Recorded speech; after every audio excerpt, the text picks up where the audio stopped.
Aren't you tired of living in the dark, holding yourself back? Don't you want to be unstoppable? Well, honey, it is time to take off that mask and step into your power. If you ever dimmed your light to make someone else feel more comfortable, let this be your official permission slip to glow with full voltage, honey. Because let's be so for real. The very thing that you are hiding is most definitely the doorway that can not only lead you to a better life, but enlightenment and ultimately your life purpose.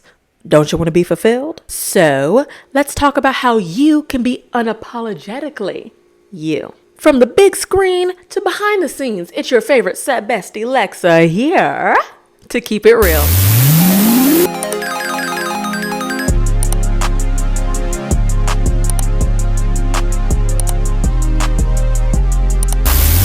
This episode of Be So For Real is your loving but firm reminder to stop shrinking yourself to make other people feel comfortable.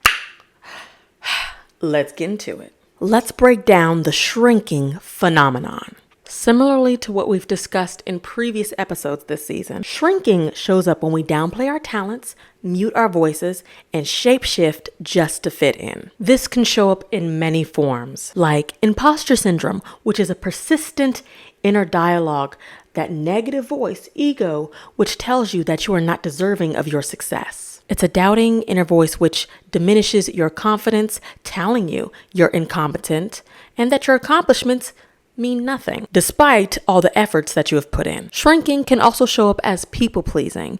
It could also stem from cultural and familial expectations. Overall, it's the fear of being too much. And now I'm about to get personal with you starlets, so give me grace as I've shown you. Honestly, I feel like I've gotten the comments a lot in my life in regarding my energy of, quote, being too intense or, quote, being intimidating. And I know where that stems from, but we're not going to get into racial prejudices in this particular video. So I digress. But nonetheless, people overall trying to tell me that I'm too much. And so I feel like, especially when I was a kid, I learned to shrink myself down to be more palatable for others. And the only place where I felt like I could generally be, me, was on the stage, because the stage is huge and there's so much room to fill up. So I felt like it was a place where my energy could naturally expand without being judged. Acting was very therapeutic for me, and there's nothing wrong with that. But in this particular story, I'm going to share a time where I feel like somebody tried to check my energy when it came to my craft.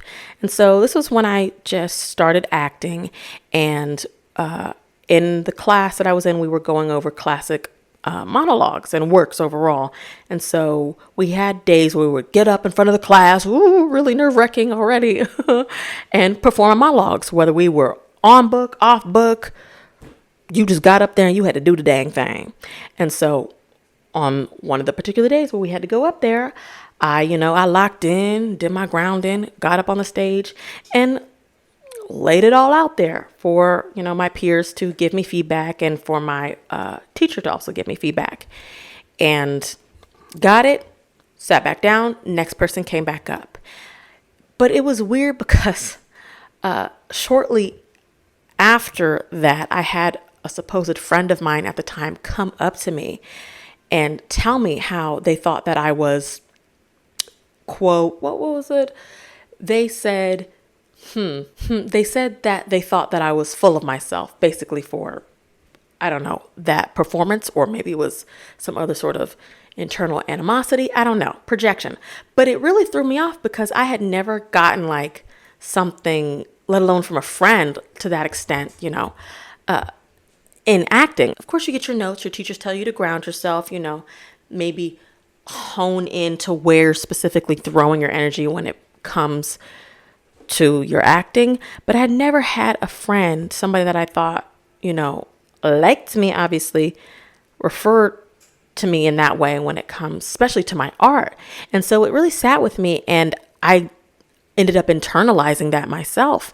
Instead of just letting it go and continuing to be me, I messed myself up when it came to the beginning stages. Luckily, it was the beginning, but the beginning stages of my craft, because it got to the point where I was shrinking myself so much, my teachers had to pull me to the side and be like, hey, So you're not, what's going on? It doesn't seem like you're doing the work. You're not, you're not doing what they know, and obviously what deep side internally I knew what I could do. And it took some soul searching and some digging and a whole lot of I'ma do what I want to do because I'm me and I can only be me type attitude to really level up and get to the place where I am now. There are going to be a lot of people on your path that see your light. Some of them may be fireflies. They might light up with you, and others may be gnats and mosquitoes trying to drain the life out of you. It's important to have discernment, and regardless of the circumstances, continue being you authentically. And this is not just for the artists out there. This is for everybody. You have to show up as your authentic self, regardless of how people react, because you are not responsible for their emotions. You're responsible for what is in your control.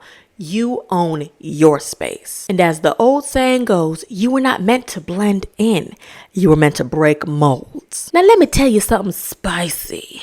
Your weirdness, yeah, that's your superpower. All of your quirks, your authenticity, your truth, that is what makes you magnetic. Starlets, authenticity builds connection and aligns you with the right opportunities. Not forgetting to mention it filters out what is not for you, thus protecting your energy. Now, I want you to go in a moment of reflection right now. Where in your life are you showing up as a filtered version of yourself? I beg you to ponder. Who would you be if you weren't afraid to be seen? And where would you be if you weren't afraid of holding back? You don't need to earn the room. Own your space. Confidence is not about being loud. We all know the loudest in the room is probably not the smartest. Isn't that how the old saying goes? Confidence is about being in the right alignment with you and your purpose. So let's be some self-aware baddies and learn to check ourselves.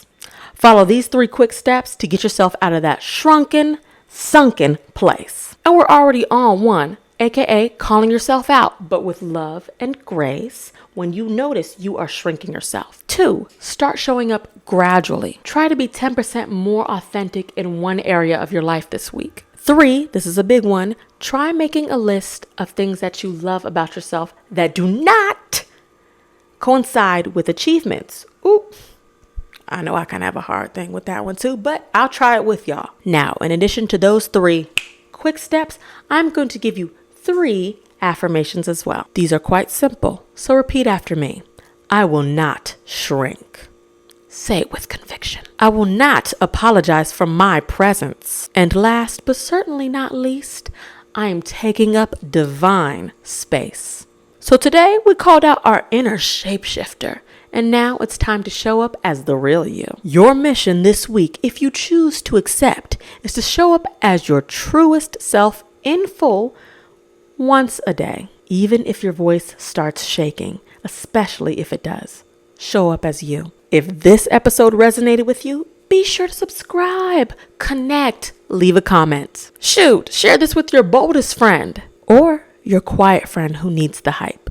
Oh, but before you go, I want to share with you this one question and hold on to it till the next episode. Are you truly living or are you performing? Yup, we're going there.